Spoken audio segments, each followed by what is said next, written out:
The first bell on Monday slid through the corridors of River Ridge Middle School like a silver line of chalk on a blackboard. Thin, bright, and a little too sharp for tired ears. Esme Ramani locked her classroom door behind her, thumb lingering on the old brass knob as footsteps scattered like sparrows up and down the hallway. She felt the building the way a violinist feels a stage, the sloped floors, the echo that outlived each voice, the draft that slithered through the cracked window jamb near the library. She wore a plain navy dress and her grandmother's jade ring, and behind her steady posture a question paced in tight circles. Who will need me today? Before we jump back in, tell us where you're from. If this story moves you, please subscribe. Tomorrow, I have a special story for you. Outside, the parking lot was a diorama of small-town normal. Pickup trucks with mud dried like maps on their flanks, minivans freckled with soccer stickers, a lone sedan with a donut spare. Then a motorcycle ribbed the morning open, low, hoarse, vibrating the windows just enough to be felt more than heard. Heads turned. The machine glided to a slow stop at the far curb, a big black touring bike with saddlebags, chrome dull under a veil of road dust. The rider swung a stiff leg off, fighting the kind of wince you hide around children. He wore no patch on his back, no colors, just a simple denim vest over a faded flannel, the collar dark with sweat. A boy dismounted from the passenger seat, skinny in the way growth spurts make you temporarily uninhabited by your own body. He had a busted-up canvas backpack, a scab along one cheekbone, and hair that looked cut by kitchen scissors. He kept his gaze low, at the oil rainbow in a puddle, at his sneaker toes, at anything but the doors and their expectations. When the rider squeezed his shoulder, the boy flinched, not because he feared the hand, but because he could feel every pair of eyes hooked to his back. Esme saw the boy before she saw his father. It wasn't just professional instinct, though years of teaching had trained her to spot the fragile geometry of a kid bracing for impact. Something about the angle of the boy's elbow to his stomach, the way he hugged the strap of his bag, sent a ripple through her memory. The boy she used to be, in a country that called her foreign even when she belonged to it, practicing invisibility the way other kids practiced free throws. She stepped into the hallway stream and made a space in it, like a rock in a shallow river. She didn't see the limp until they were closer. The father's left pant leg hit a brace. His gait contained a pause every third step, like a piece of music catching on a broken groove. When he and the boy reached the front doors, the boy went to push, and the man's hand darted to do it for him, then stopped, held back by pride that new protection can smother. They stared at the door for a second, awkward. Then the father laughed softly, and the boy laughed back, and for a moment the whole school felt less like a gauntlet. "Good morning," Esme said, letting her voice carry a mossy calm. "I'm Miss Romani. Welcome." The boy glanced at her, and that was when she saw the fear behind his dark irises, compacted like coal under pressure. Old fear, the kind that calcifies into reflex. He said, "I'm Jax." The name came out cautious, like a password he wasn't sure would work here. "Jax," she repeated, and smiled at the father. "And you must be—" "Rowan," the man said. "Just Rowan." His voice had a gravel bed, but it was careful, a river that had learned when to flood and when to wait. He nodded toward the main office. He's kinda new. We got circumstances." He said the last word like it might break in his mouth if he wasn't gentle. Circumstances. Esme knew better than to prod. In small towns, stories waited until they trusted you. "We're glad you're here," she said, and meant it. At the office, a secretary pushed papers across the counter, and Rowan tried to sign with a hand that trembled slightly from painkillers or stubbornness. He paused halfway through his last name, as if dragging the pen through old mud. When Jax leaned to help, Rowan shook his head, grateful, refusing. The door behind them hissed open, and two boys drifted in, whispering just loud enough to be heard. Esme didn't catch the words, but she caught the rhythm, a kind of gleeful meanness that middle schoolers sometimes try on like a leather jacket they're not grown enough to wear. "Ms. Ramani," the secretary chirped, "we put Jackson Ruh." She squinted at the form. "Jackson Rowan." "Just Jax," the boy said, quiet. "In your homeroom. You'll love Ms. R. She's one of the good ones." The secretary smiled at Jax, then back at Rowan. "We'll need immunization records within 30 days. Rowan nodded. "I'll get 'em." He pressed his knuckles against Jax's arm. "You good?" The boy's throat worked. "Yeah." There was a fragile bridge in that one syllable, love laid plank by plank over a canyon. Esme saw it. She'd been a site engineer for 100 bridges like that. Homeroom was already noisy by the time they walked in. A cluster of 7th graders argued over whether you could own a star if you name it. A girl braided a friend's hair with the practiced speed of someone accustomed to doing things under time pressure. Esme felt the room register the new boy like a change in barometric pressure. You could teach a room of children to read a novel, to factor a polynomial, to diagram a sentence, but teaching them to resist gossip was an art the world rarely funded. Esme wrote JAX on a sticky note and pressed it to a desk near the window. "This is yours. Windows are good for thinking. If anyone gives you grief about the view, tell them it's assigned by a rigorous scientific process." A smile touched Jax's mouth, the half kind that breaks open only when it feels safe enough to survive being seen. He sat. Esme moved through the morning like she always did, braiding lesson plans with small acts of sanctuary, laughing at a pun that wasn't funny to anyone but its maker, listening with her eyes when listening with ears wasn't enough, letting a silence stretch until the shyest kid dared to fill it.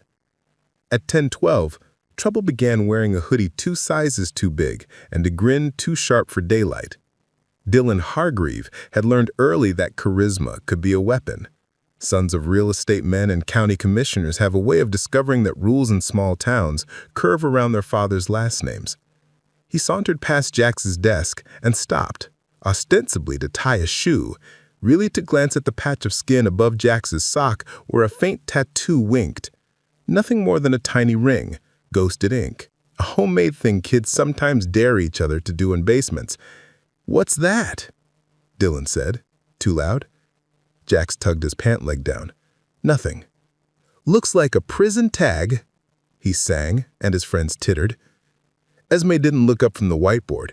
She was writing the day's essential question, how do we measure what matters? "Dylan, please take your seat," she said, calm, exactly the same tone she'd used to ask for a book to be passed. He obeyed, but the seed was sown. By lunch, the cafeteria had invented 3 theories for Jax's arrival, that his dad ran with a biker gang, that they'd been in a wreck and the father was on the run from someone who didn't forgive, that the boy had been expelled from 2 schools for fighting and came here because River Ridge was the kind of place where people forgave what it couldn't afford to fix. Only one of those rumors held a molecule of truth, but rumors don't believe in molecules. They believe in fire. When the final bell released them to the long, humid afternoon, Esme stayed to tidy the room, first to leave, as last to lock. She collected a note that someone had left on Jax's desk, a crudely drawn skull with a halo, the words "Nice Dad, Gangster" scribbled underneath. She closed her eyes, counted to 7, and put the note in her bag. Her anger was quiet and exact. Anger like hers could build, it didn't have to burn. Out in the lot, Rowan's bike waited, heat shivering over the seat. He leaned on a cane he hadn't used that morning. When he saw Jax, he straightened, covering the pain, as if pain was a secret he was embarrassed to possess. "How was it?" he asked. Jax scanned the crowd. Dylan and friends were loitering near the bus circle, pretending not to watch. "It was okay," he said. A lie can be an act of protection when it's ratioed this carefully. "Hey," Rowan said, voice low, "we don't gotta pretend." He looked at Esme approaching with the note. "Everything all right?" Esme held up the page. "I'm sorry," she said. "Sometimes new draws attention. We have systems for this, but systems are slow. People shouldn't have to wait to be respected." Rowan's jaw moved like a man chewing a memory. After a beat, he nodded. "We appreciate you." He reached into his vest and pulled a folded piece of paper. My number, if you runs into any nonsense. He found her eyes, steady. We don't want trouble, just peace.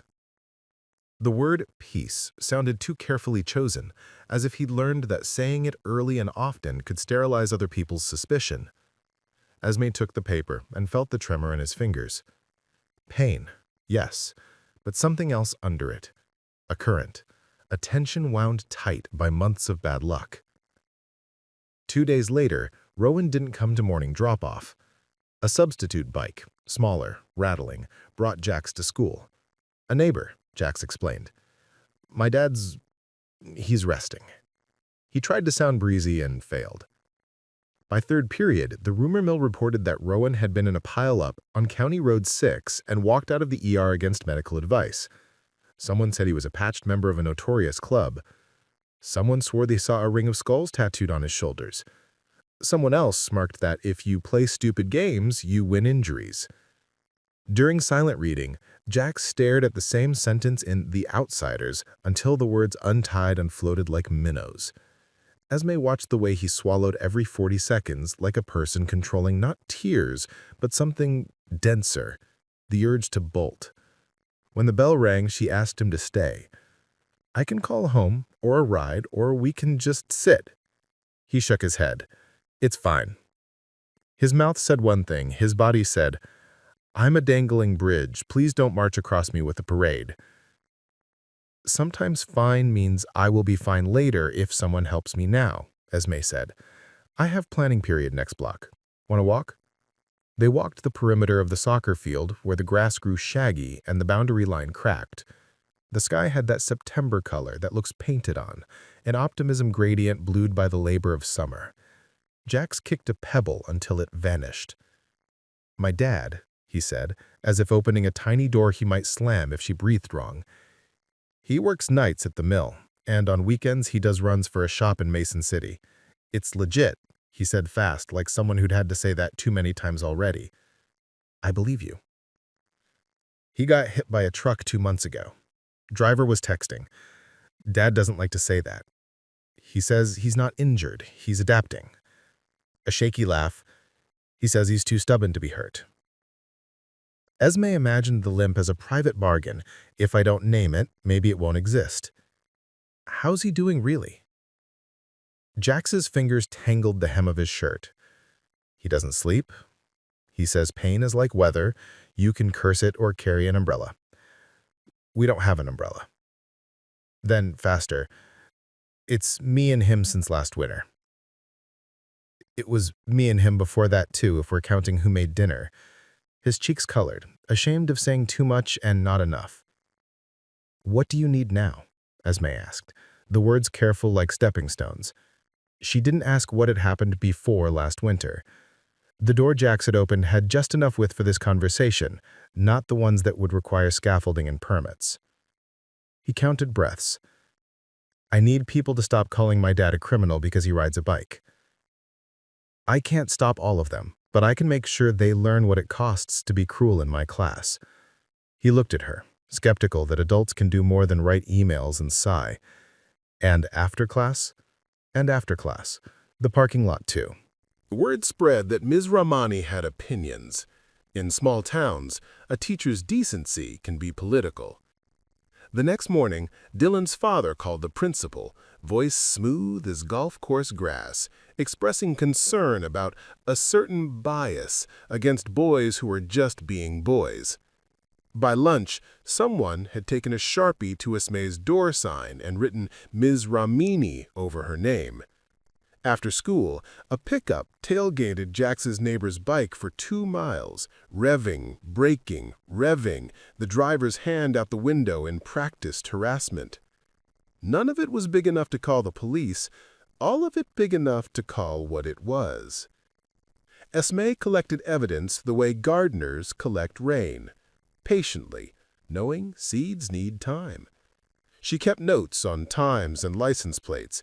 She saved the Sharpie sign. She wrote a script to call Dylan's father and then didn't use it because scripts rarely convince performers to leave the stage. On Friday, the school announced a charity car wash to raise money for the music program. Esme volunteered to supervise. Jack signed up to hose down tires. Dylan and his friends signed up too. You could feel the weather shift, the kind of warm day that makes people forget their meanness until a spark reminds them. Halfway through, a battered Ford pulled in. Behind the wheel, Rowan, face gray with pain. He should not have been driving, but pride is a kind of fuel that makes men attempt distances they have no business crossing. He rolled down the window and smiled at Jax, the way you smile when the world's taken 80% from you and you decide to give the remaining 20 to your child. "Hey, champ," he said. "I brought you lunch." He lifted a paper bag that had soaked a grease ring into the bottom. Behind him, strapped with bungee cords to the passenger seat, a crutch. Dylan stepped up with a spray gun and a smirk. "Hope you got money, old man," he said. "We charge extra for rust." He shot a ribbon of water deliberately low so it sprayed back into Rowan's open window. A chorus of laughter rose, boys, girls, even one parent who should have known better. Rowan flinched, but didn't snap. He could have. You could see the old temper, like a dog sitting on command behind his ribs. He handed Jax a crumpled 20. "For the band," he said softly. The kind of soft that stands in for shouting in a family that's decided never to raise voices at each other again. Esme took a step forward. "That's generous," she said. "Thank you." She reached in to accept the bill and saw the purpled bloom at Rowan's wrist where the hospital IV had been. Not 2 days healed. His fingernails were black crescents of engine grease and something that looked like dried blood. He caught her noticing and angled his hand, embarrassed. "It's fine," he muttered. Dylan walked around the hood, tapping a fingernail against the dented fender. "What happened here?" he said. "Did your biker buddies forget to lay their bikes down and you all cuddled in the ditch?" The laughter came again, thinner this time, because cruelty grows boring when it meets a wall. Esme felt the crowds dissolve, the moment when bystanders choose either to become a bridge or another riverbank that watches floods take who they will. She put her hand on the hood, warm under the late sun. "Apologize," she said. Dylan barked a laugh. "To who?" "To the man you just disrespected in front of his son." Her voice was gentle as a warning shot. The worst part of gentleness is that some people hear it as permission. Dylan made a show of examining his palms. "I don't see a man." And the last word knifed through the air in that precise way boys learn from men who never got taught tenderness. Rowan went still. Not the still of fear, the still of algebra, when inputs and outputs align to an answer you don't want, but understand perfectly. He reached for the door handle, and Esme's heart moved to her throat. If he stepped out wrong, if he stumbled, this would become a memory Jax would never not see when he blinked. "Dad," he whispered. Rowan paused. He looked at his son, then at Esme. He closed the door. "We're good," he said. It sounded like someone folding a map after realizing there's no road where the legend promised one. That night, Esme wrote an email she never sent. She started to call the principal, then imagined the script.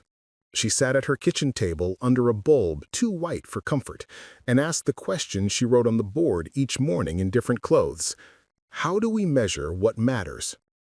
She thought of Rowan's pain-soft voice, of Jax's cold dark eyes, of Dylan's power borrowed from a last name that opened doors like touchless faucets, of her grandmother's jade ring.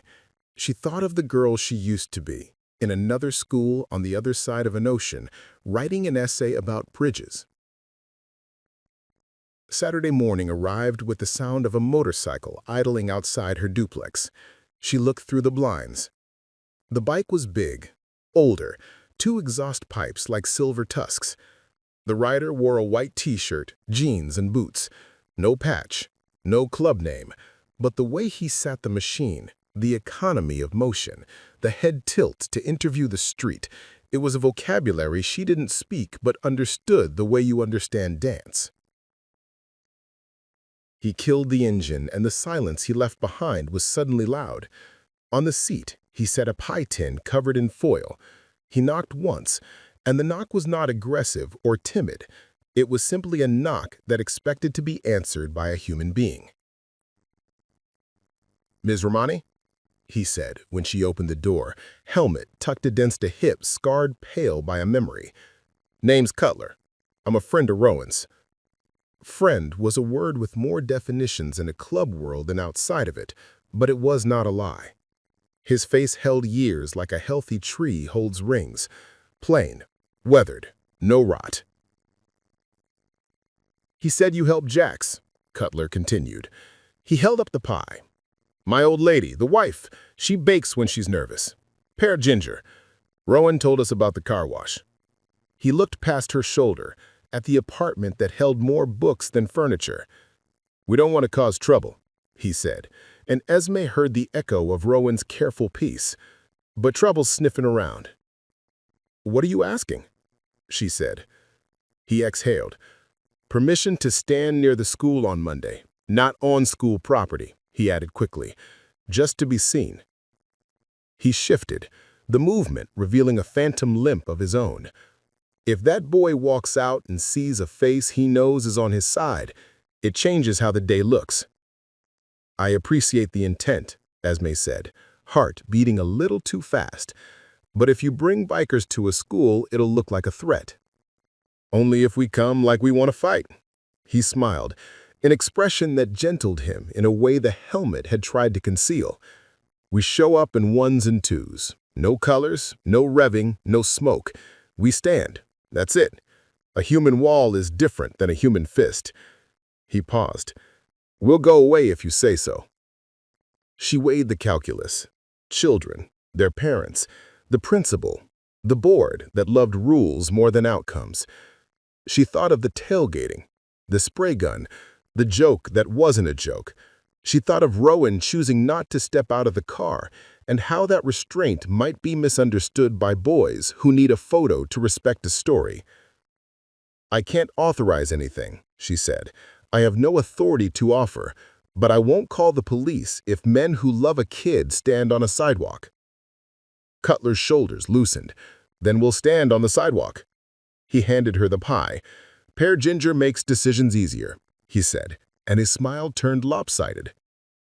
Saturday morning arrived with the sound of a motorcycle idling outside her duplex. Monday arrived clear and bright. October sunlight ironing the dew out of the football field. The buses coughed out kids in waves. Parents kissed foreheads and pushed backpacks into small hands. At 7:48, a single bike turned onto Cedar Street. It idled 2 blocks away and parked. A man in a white t-shirt leaned on a lamppost, drinking coffee from a paper cup. At 7:53, a second bike. At 7:57, a third. One by one, like birds deciding which wire is safest, they appeared with orchestrated randomness. No colors, no patches, nothing but boots, hands, quiet. Jax walked up the sidewalk holding his backpack like a shield. He saw them, and you could witness the exhale, a visible easing that made him stand a fraction taller. Rowan wasn't with him. He shouldn't have been. He'd texted Esme at dawn. 3 words. "Thank you, teacher." At 8:05, Dylan and his friends arrived in a cluster of swagger and deodorant. They saw the men, misread the silence as weakness, and chose the worst possible response, louder. "Nice fan club. Did the retirement home lose their chaperones?" A few kids laughed. Most didn't. You could feel the power balance shift, and no one was sure which way it was tilting. Cutler stepped off the curb. He didn't approach. He didn't speak. He simply stood where Jax could see him. The other men mirrored the move, a gentle choreography of presence. The effect was eerie and beautiful, like someone had redrawn the map of the street without asking the buildings for permission.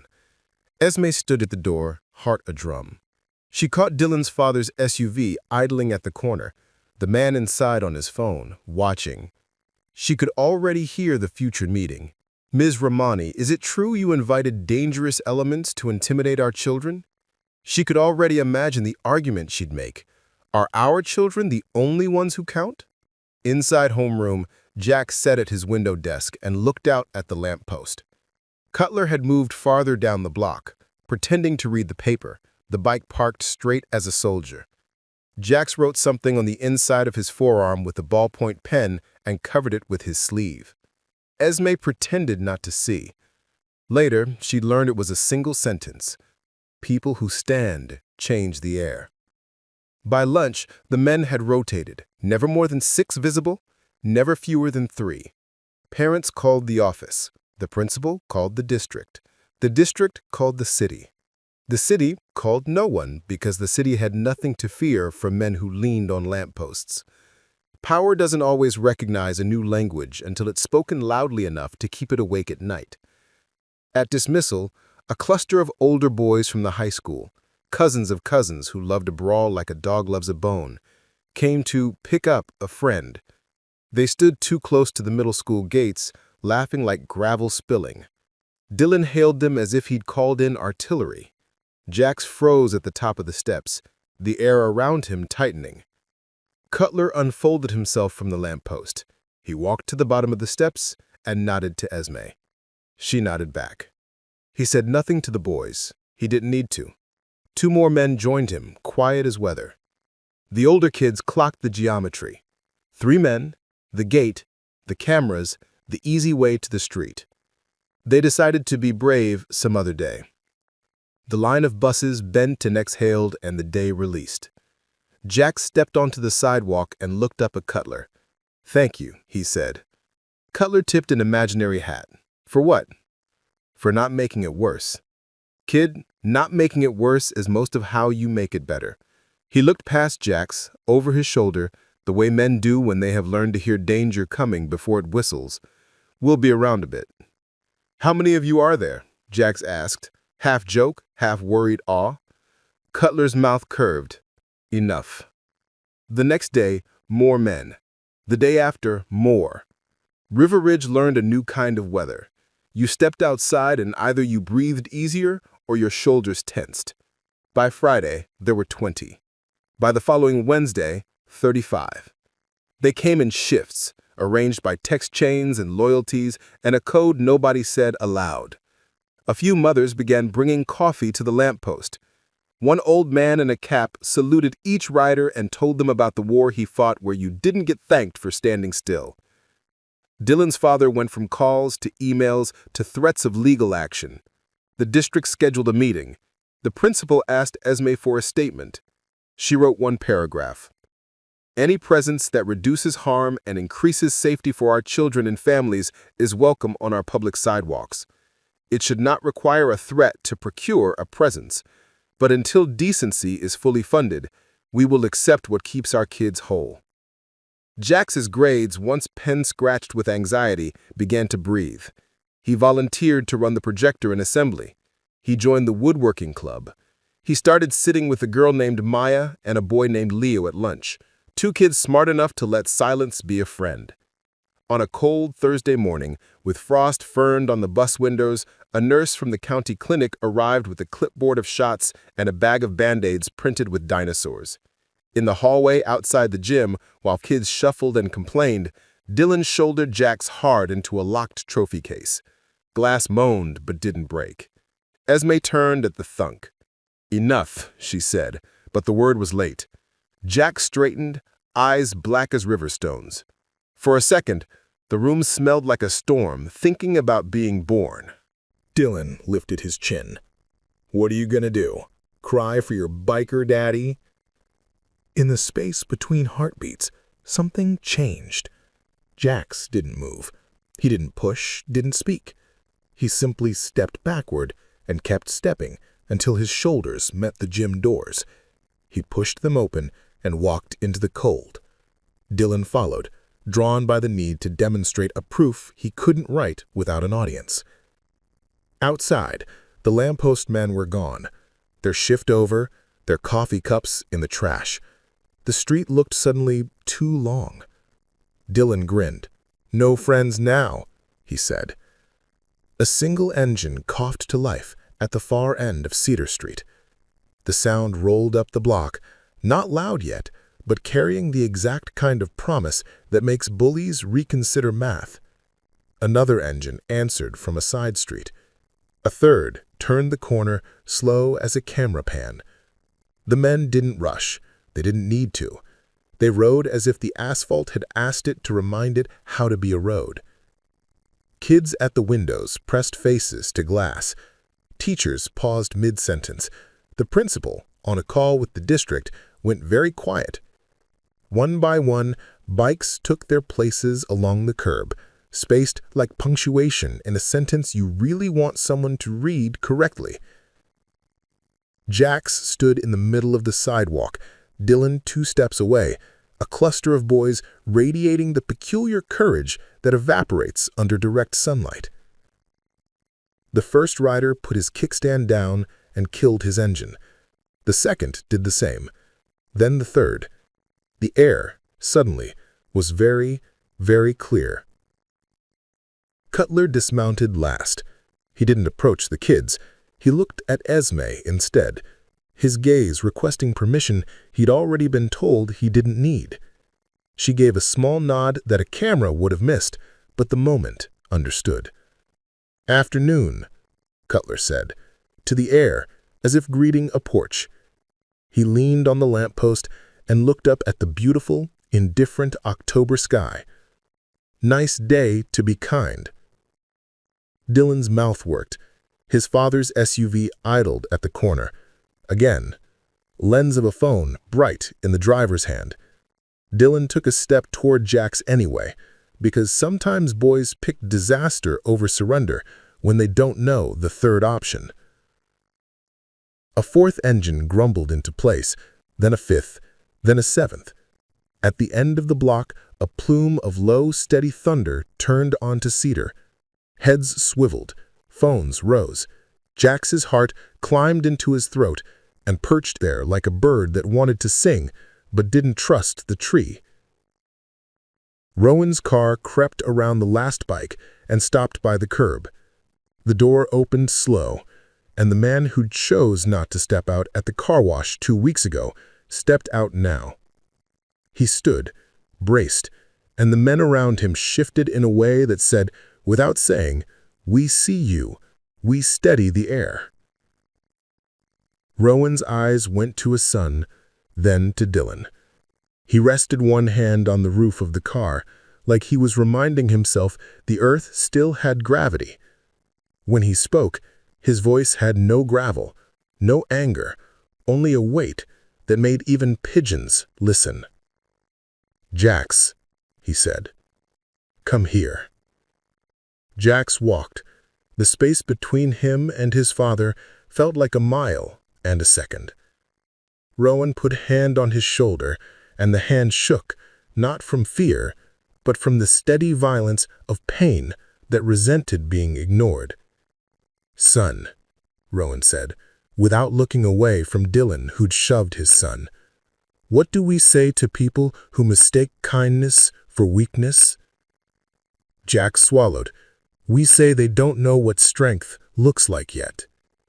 Dylan laughed once, too high, too bright. "Strength is numbers." He gestured at the line of bikes like a lawyer gesturing at exhibits he thinks favor him. Rowan nodded. "Sometimes." He lifted his hand from the car roof, and it hovered in the air, empty of weapon, full of intent. He held it there, an offering the size of an open hand, and waited. A square of shadow flickered across the street as a cloud moved the sun like a curtain, and in that shade the sound came. Not one engine, not 7, but a thrum like a heartbeat amplified until it owned the block. Heads turned, bodies leaned.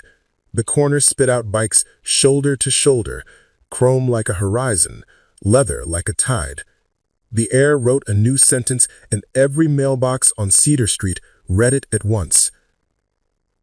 180 riders, No colors flashing, no flags, no spectacle, just presence, heavy as a promise. Rolled down cedar and stopped in a line that extended farther than the eye could finish cataloging before the heart understood. Esme felt the building's ribcage, brick, mortar, steel. Remember something older than school policy, that safety is a verb. Dylan's father's phone wavered, uncertainty finally leaking through the lens. Children at the windows stopped filming and simply watched, because sometimes witnessing is holier than recording. Rowan lowered his hand. "Jax," he said, without moving his eyes from the boys who'd learned their cruelty at kitchen tables. "Go stand by Ms. Ramani." Jax took one step, then another. The riders did not speak. Their engines did not rev, their boots did not shuffle. The street held its breath, like a choir, waiting for the first note. Dylan flinched, then masked it with a smirk that didn't survive the distance to his eyes. He glanced back at his father's SUV, then at the line of men whose patience had been trained by miles of road and lifetimes' worth of restraint. He took a step backward, then another, defiance shrinking to the shape of a boy who still had a chance to choose better. A siren wailed somewhere beyond the block, ambulance, not police, and the sound braided with the held breath until it became suspense you could touch. Rowan inhaled, slow. Esme's fingers found the jade ring and pressed as if her grandmother could send advice through stone. The wind shifted, and the smell of hot metal, then on leaves, braided in the throat with something like prayer. Rowan opened his mouth to speak, and that was when the first rock, thrown from somewhere unseen beyond the corner, maybe a brave idiot, maybe a terrified one, arced over the bikes, spun through the hollow air, and broke the world in half. This story took us a long time. If you like it, subscribe. Now back to the story. The rock struck a second-floor window and spidered the glass into a white, frantic flower. No one screamed at first. The silence was too surprised to find its own voice. Then an eighth grader on the stairwell shouted, and the shout zigzagged through the building, setting off a nervous chorus. Teachers moved by instinct, hands out, herding, counting, the way people learn to triage when danger learns their schedule. Esme didn't duck. She took one long breath that tasted like copper pennies and autumn leaves, stepped off the top stair, and lifted her palm, a small semaphore to the sea of children. "Inside," she said, calm made of wire. "Now." Cutler didn't move either. He tracked the arc the rock had traveled and noted the angle, the alley mouth, the truck with a cracked taillight idling crooked at the corner. 3 men peeled off from the line without a word and took positions that made the thrower's second toss unthinkable. A fourth picked the rock up where it had skittered to a stop and weighed it in his palm as if testing the heft of a decision someone else had already made. Rowan's jaw flexed. Pain sang through him in a dozen registers. Knee, hip, shoulder, the old bruises that pretended to have healed. He saw the fear sprint across Jax's face, trip once, then keep running. He wanted, with a tenderness that hurt more than the injuries, to gather his boy into an arm the doctor said shouldn't carry groceries, much less a child's terror. Instead, he said, "Steady. Do what your teacher says." Jax backed toward Esme, eyes on Dylan, who had gone pale in the way boys do when they realize they accidentally opened a door to a room they're not built to stand in. Dylan glanced over his shoulder, toward his father's idling SUV, a finger lifted as if to beckon. Help? Film? Approve? But the window glass stayed up, and the phone lens stared without blinking. A patrol car turned the corner then, light slicing color into the clean October air. The engine quieted from 180 heartbeats to one idling V6. 2 officers climbed out, One new enough to still stand too straight. One old enough to know that you can't make a crowd safe by making them choose a side. Afternoon, the older officer said. He took in the line of bikes, the stairway, the broken window. His gaze settled on Esme, then on Rowan's cane, then on Jax's too thin shoulders. He lowered his voice half an inch. Who threw it? Nobody with a vest. Came from the corner. He nodded toward the alley where an engine coughed, thought better of it, and died. We aren't here for a scene, Chief. I know what a scene looks like, the officer said, and for a second the set lines of his face cracked to show the man beneath, the one who remembered breaking up fights behind a bowling alley where the pins sounded like bones when they fell wrong. Let's keep this one from growing legs. The new officer stepped closer than wisdom would advise and squared his shoulders at the line of men. You can't block school property. We aren't, Cutler said pleasantly. Sidewalks public, so are eyes. Esme felt the room that was a street tightening, a belt cinched by too many hands. She lifted her teacher voice, which is not loud so much as precisely shaped. Students, straight to homeroom, doors closed, lights on. She met the principal's gaze across the lobby and saw a conflict she recognized, policy or people. For a heartbeat, policy won. Then the principal nodded, people, and the doors thumped shut in sequence, like a careful heartbeat resuming its proper rhythm. Inside, Jax gripped the edge of his desk until his knuckles whitened. The spidered window threw weird lace across the far wall. He looked at it and thought how damage can be pretty if it doesn't cut you. He wanted to be mad. He was tired of wanting anything else. Breathe with me, Esme said. Quiet enough the room wouldn't steal it. Loud enough the boy who needed it would hear it. She inhaled for 4, held for 4, exhaled for 6. He matched her. After 2 rounds, his hand stopped auditioning for an earthquake. After 4, he blinked like someone turning the volume down on a storm. Outside, the older officer walked to the alley and returned with a skinny kid in camo hoodie and a hat that tried too hard. Not Dylan. Not the older cousins. Someone softer, weaponized by proximity to harder boys. The kid's eyes slid everywhere and hooked in nowhere. He stared at the line of riders and deflated, like a balloon discovering its air, not helium after all. Name? The officer asked. The kid mumbled. Say it like you won't hate hearing it in 10 years, the officer said. He didn't look at the riders. He didn't have to. The air already knew which way the wind would carry sound. Colby, the boy said. Colby Reese. He lifted his chin the way kids do when they're copying a father who never modeled apology. Why the rock, Colby? A shrug. They think they own the street. A glance at Dylan's father's SUV, then away. They scare people. Who's scared? The officer asked softly. Colby's mouth worked. My mom says men like that bring trouble. My uncle says the only reason to have that many bikes is if you plan to run someone over.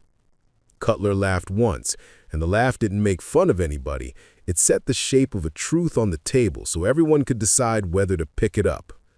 Buddy, if we wanted to run someone over, you wouldn't have had time to throw a rock. Rowan touched his elbow, a small command only men who have learned the price of misread tone can hear. Cutler's smile thinned, but stayed. The older officer scratched something on a pad he didn't need. Then he looked up at Rowan. What do you want? Rowan's eyes dropped to Jax's classroom window where the spiderweb stopped just short of the sill. I want him to learn without flinching, he said. It wasn't a speech. It wasn't even a sentence built for an audience. It was a father laying a single brick onto a foundation he hoped would hold. The officer nodded once. And you? He turned to Esme in the doorway. I want this town to learn a faster definition of neighbor, she said, and felt the words burn a good hole in her throat on their way out. The district called. The principal answered. Words like liability, optics, escalation passed between mouths like hot coins nobody wanted to hold for long. The older officer put his hand over the principal's phone and lowered it. Give me 1 hour, he said. Let me make a plan you can say yes to." He turned to the men at the curb. "If you're here to protect," he said, "we're going to do it like grown-ups. Stay off the school steps, no engines once the bell rings, rotate to 2s and 4s, helmets off, hands visible. If anyone step 1 inch over the line, any line, I will be the first man to put cuffs on, and not because I don't like you, but because I like these kids more." Cutler nodded. "We can live with that." He glanced down the line. Heads dipped, a murmured ripple of agreement moving like wind and wheat. He looked at Rowan. "We'll set a watch 2 blocks out. Catch rocks before they get talent." The older officer's mouth tilted. "You think you're subtle," he said, "but the whole county knows this is the best security detail I never had to hire." Dylan's father rolled down his window then and discovered his voice. "Officer, this is intimidation." He gestured at the line. "I'm calling the superintendent. I want an injunction. My child can't be expected to attend school under threat." The older officer turned very slowly. "Your child is welcome to attend school in safety like every other child. He is also welcome to not shove smaller kids into trophy cases. If you'd like to discuss injunctions, we can start with the one against stupidity." A tiny laugh escaped the crowd of parents. It wasn't kind. It didn't try to be. Dylan's father colored an expensive shade of red. The next weeks rearranged themselves. The riders learned the school timetable as if it were a route card to a far rally. They arrived in quiet pairs at 7:30, stayed through first bell, returned at lunch, then again at dismissal. By unspoken agreement, they dressed like Sunday at a garage. Clean jeans, plain shirts, boots that said, "I work." A few older women came too, wives with steel in their spines, sisters who had done their own miles, a widow named Byrne with a laugh that could solder broken mornings together. Some wore small HA rings, the kind you notice only if you already know what to look for. No one flashed colors, everyone flashed courtesy. They waved people across crosswalks. They picked up dropped notebooks. They stood in the rain holding umbrellas over kids who had forgotten their own. The town tried not to soften. It failed in small ways that added up to something that felt suspiciously like grace. Esme taught. She taught harder than she had in years, not louder, just deeper, like watering the root instead of hosing the leaves. Her lessons on rhetoric shifted to lessons on voice under pressure. Her math class found new life in statistics projects about safety, perception, reality. In science, they studied tensile strength and designed bridges out of spaghetti that didn't snap under ordinary cruelty. Jax grew, not taller, though he sprouted a little, but inward, into the space his fear had been squatting in. He laughed at lunch. He planted himself between a 6th grader and a shove one Tuesday and said, quiet but unmovable, "Not today."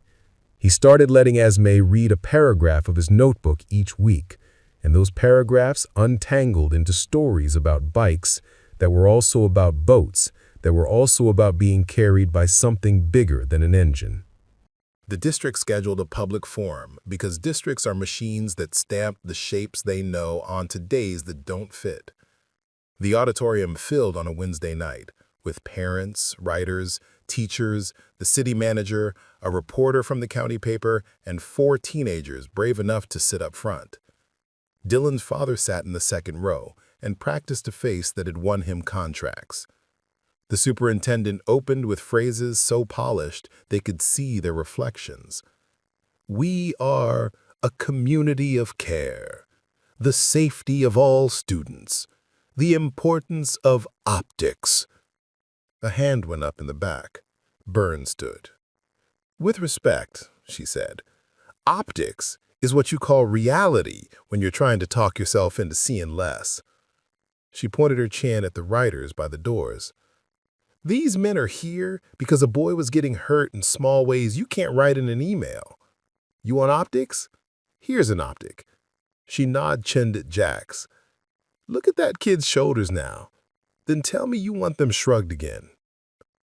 The room moved, a quiet murmur that felt like a river unfreezing. The superintendent blinked, then gestured to the student microphones.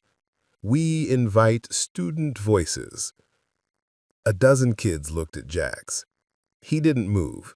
He was good at being brave in hallways, microphones, or different weather. Maya stood instead, braids shining under bad stage light. "I used to walk home with my keys between my fingers," she said. "I don't do that now." "That's data."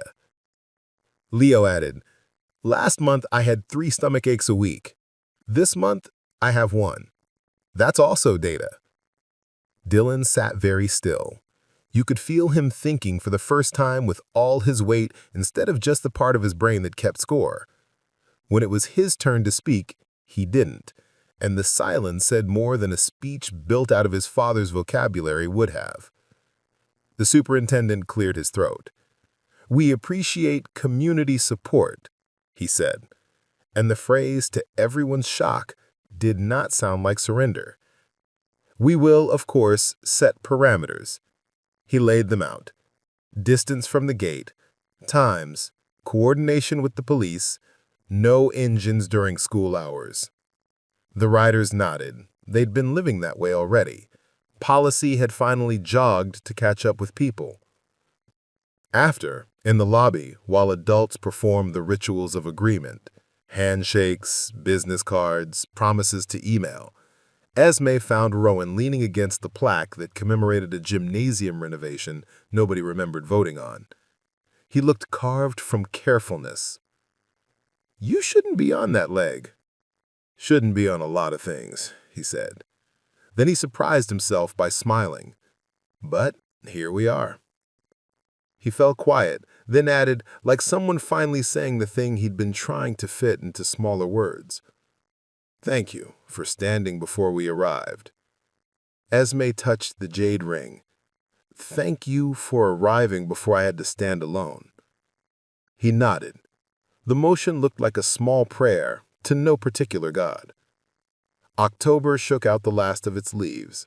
November blew in with rain that made the riders' jackets shine like seals. Thanksgiving came and went, and someone's aunt cooked 24 pies and had them ferried to the sidewalk like a pastry supply line. December hung cheap tinsel on the lamppost. Kids wore hats with ears. The line of men thinned on days when ice made the roads unpredictable, but they never disappeared. Then, a Tuesday in January, the day broke sharp and blue, the kind of cold that makes metal sing if you pinch it. The school day passed without incident until last bell, when a pickup, newer than you'd expect and louder than necessary, roared into the bus circle, fish-tailed for drama, and slewed to a stop sideways across 2 lanes. Dylan's father climbed down with a face tuned for theater. "Enough," he said, to the air, to the writers, to the world that had refused his script.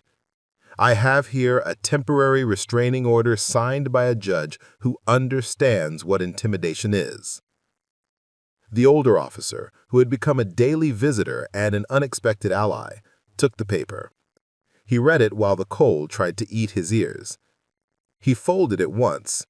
He said, "This restrains people from blocking access to school property. Nobody's blocking anything." "They're a menace," the man snapped. "They are a criminal organization." His finger stabbed at Cutler, at Rowan, at the men who had carried kids' science projects when the glue was still wet. Rowan stepped forward on a knee that hated him and let the pain teach his posture humility. "We are men who love a child.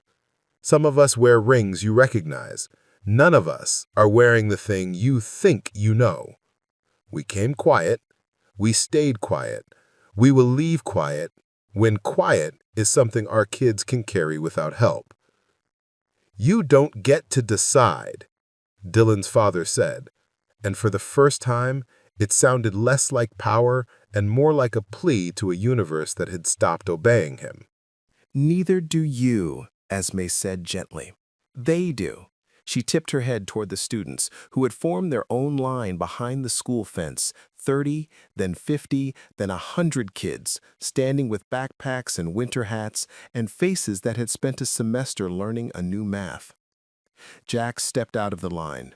His voice wasn't loud. It didn't need to be. "I feel safe when they're here," he said. "I feel safe when we are here." He touched his chest with 2 fingers. "We." He looked at Dylan, then at Dylan's father. "I don't want you afraid. I want you different." Something in the man's expression shifted. Maybe it was the cold. Maybe it was the sight of his son's face in a crowd that did not belong to him. Maybe it was that plural pronoun, heavy as a verdict, gentle as a blanket. The older officer exhaled steam. "Here's what happens," he said. "We keep the parameters, we write them down, and everyone signs. The writers stay until spring break, and then we reevaluate. In the meantime, we build something inside the school that works without them." He looked at Esme. "Student patrols, peer mentors, teacher presence at choke points, parents' walking groups. We bring the temperature down and the decency up." "Who enforces it?" Dylan's father asked, the last ember of a battle he'd been losing since September glowing in his tone. "We do," the officer said, and the "we" meant everyone, to everyone's surprise. By February, the ritual was muscle memory. 2 riders at dawn with coffee for the crossing guard, midday moms with thermoses and strollers, after-school dads with contractor hands that could catch small kids who tripped on their own eagerness. The trophy case stayed unbroken, not because glass had become stronger, but because the air around it had. One gray Friday, a boy nobody had been watching, that was the point, someone's always missed, brought a pocket knife to school, more talisman than weapon. He flashed it to impress a friend. The friend flinched and told a teacher. The teacher called the office. The office called the officer. The officer walked into the lunchroom and sat across from the boy and said, in a voice that had talked more men off more ledges than the county would ever know, "That in your pocket won't make you big. This will." He tapped his temple. And this, he tapped his chest. The boy cried with the relief of someone caught before he had time to fall far enough to bruise. That afternoon, as buses lined up like cheerful cattle, Cutler came to the steps and looked older than his years. "We're going to start thinning the line," he told Esme. "Not vanish, just teach the place to stand without our bodies." "It will wobble at first," Esme said. "Everything does," he replied, "even bikes." He grinned. "You ever ride?" "Once," she said, "on the back of a cousin's in Tehran before—" She let the sentence trail off, not because it hurt, but because the point was not the past. The point was the boy whose shoulders no longer hunched. March came carrying mud. The riders shifted to weekends unless needed. Needed became a word with a lower threshold and higher wisdom. Jackson, Mia, and Leo organized a Walk With Me program for 6th graders that paired tiny feet with longer strides. Dylan joined without fanfare. He took a route that passed his father's work because some reconciliations are not with men so much as with street corners. On the first fully warm day, the line was down to 4. They stood anyway, and it didn't look like a wall now. It looked like punctuation, commas that let the sentence of this place breathe. Rowan walked to the steps without his cane. The knee behaved like a generous landlord, still charging rent, but willing to negotiate. He waited as Jax came down the stairs, backpack slung careless, new gap in his smile where a baby tooth had finally given up pretending to be permanent. "You did that," Rowan said to Esme, chin-tipping at the space above Jax's shoulders, where air had grown lighter. "We all did," she said. "You, him, them, the grump at the crosswalk who yells at cars that pretend not to see stop signs." She paused. "Cutler." Rowan nodded, especially Cutler. His eyes found the man who stood pretending to scowl at a pair of doves building a nest in the bus awning. Rowan lifted 2 fingers. The small salute meant stay. It also meant you can go. Cutler tapped his temple and swung a leg over the saddle, then waited, because waiting had become their love language. The engine stayed quiet. The rider didn't need to be loud to say goodbye. That evening, the school held a small ceremony it didn't know how to name without making it sound like a parade. They called it, "Thanks for Standing." Kids had made posters, the art room had painted a banner, and someone with a guitar who shouldn't have, but did, played a song about roads that didn't mention bikes once. Esme spoke briefly. She told the story of the day of the rock without pointing to anyone who wasn't ready to be pointed at. She named the quiet courage of students who changed the temperature of rooms, the stubborn compassion of men who stood and did not swing, the grace of parents who changed their minds. She did not mention that she had learned as much as anyone else about what it means to be brave, when brave looks like a person holding a door instead of a sword. Jax spoke last, because sometimes the person who starts the sentence should be the one to put down the period. He cleared his throat, eyes on a paper he didn't need. "When I first came, I thought I needed a wall," he said. "Turns out I needed a window." He glanced at his desk's pane, where the spiderweb had been replaced with new glass that reflected sunlight in small, happy diamonds. "Thank you for being both until I could tell the difference." People cried in the manageable way people like to cry in public. Quiet, into programs. Rowan didn't. He stood and kept standing, because sometimes the only thank you can give a world that finally learned your son's name is not to sit down too soon. Night fell. The riders rode. Not all of them, not even most. Enough. They drifted in ones and twos down Cedar Street, not in formation, but in fellowship. Engines low, heads high, as if escorting a promise to the edge of town to see if it could cross the county line without a chaperone. Spring unraveled like ribbon. Tests arrived. Kids chewed pencils. The town remembered, and then, like towns do, began to fold the memory into its daily bread. A boy shoved a smaller boy one Tuesday, and 3 of his own friends grabbed his backpack and said, "Nah." A father tailgated a kid's bike too close, and a grandmother stepped off the curb and looked at him until he backed up. The school painted a crosswalk twice as thick as the county required and called it art. On the last day before summer, Esme stood by the door and said goodbye to a year that had stretched her heart in new directions without tearing it. Jax handed her a folded piece of paper. "From my dad. For you." He hesitated. "And for them." He pointed at the lamppost where no one stood because no one had to. She unfolded it after the buses had emptied the day and the custodians had begun their quiet ballet. The note was a list written in Rowan's careful block letters, the kind a man makes when he wants his words to carry weight without swagger. Number 1. A boy needs a door that opens and closes when he pushes it, not when fear does. Number 2. A town is measured by who feels safe walking with their head up. Number 3. A teacher with a steady voice is louder than 100 engines. Number 4. Standing down is harder than standing up. Do it anyway. Number 5. When the world throws rocks, teach it to throw ropes, the kind that pull, not tie. At the bottom, thank you for helping me teach him the right kind of strong. Rowan. Esme pressed the paper to her chest and breathed once, like someone who had finished crossing a bridge and only then allowed herself to look down at the river and see how far she'd come. On graduation night for the 8th graders, the auditorium smelled like hairspray and possibility. Dylan crossed the stage, face serious, and didn't look at the row where his father sat. He looked at the row where the officer sat with his wife and clapped with both hands, because some men unlearn applause like that when the world hasn't given them reason to keep it. Jax crossed a step lighter than Autumn, and as he reached the middle, the lights flickered once. Power hiccup, harmless, and he grinned into the brief dark like someone talking to the piece of himself that used to be afraid of shadows and now wasn't. After, in the parking lot where so much had been written without paper, Rowan stood with a cane he didn't lean on. Cutler slid up next to him, helmet under his arm, and nodded toward the lamppost. "We did good," he said.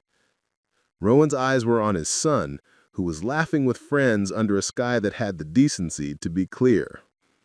"We did right," he corrected. Esme joined them, cap sleeves bright under the lights. "You're not leaving town without saying goodbye properly, are you?" she asked. Cutler's grin was lopsided. "Ma'am, we don't leave. We just ride somewhere else for a while. Roads are circles if you're patient." Jax ran over then and crashed into his father's side like a happy tide. Rowan winced and laughed in the same breath. "Easy, chap," he said, pretending pain was a joke they could both tell now without it turning mean. They stood there, 3 adults and a boy who was busy becoming, while the parking lot performed its nightly magic trick of turning from a battlefield back into an ordinary patch of asphalt. A moth bumped the lamp and wrote a tiny private novel nobody would read. Somewhere, a bike turned over once, twice, and caught, low and confident. The sound slid down cedar like a benediction. "Ready?" Rowan asked. "Yeah, but also not. And that feels okay." Esme smiled. "That's how you know you grew." They parted then, not with speeches, not with promises they couldn't keep, but with the kind of nods people use when they've traded something more binding than vows, a faith in how the other will behave when no one is watching. On the way home, as their car rolled past the lamppost that had been a sentinel and was now just a lamp again, Jax touched the window glass. "People who stand change the air," he whispered. Rowan reached across and squeezed his hand. "And people who teach the standing," he said, thinking of a woman with a jade ring and a voice like a steady bridge, "change the ground under it." At their apartment, Jax ran upstairs to hang his tassel on a nail. Rowan lingered on the sidewalk, listening to the night. No rumble, no line of boots, just crickets and a dog 3 houses over complaining about a squirrel. He smiled, a small private thing, and let himself limp a little without hiding it. Some truths don't need disguises once they've done their work. He looked up at the sky, and it looked back, and for the first time in a long time, the shape of tomorrow didn't feel like a corner. It felt like a curve. 2 more great stories are next. Don't miss them. Subscribe and turn on notifications.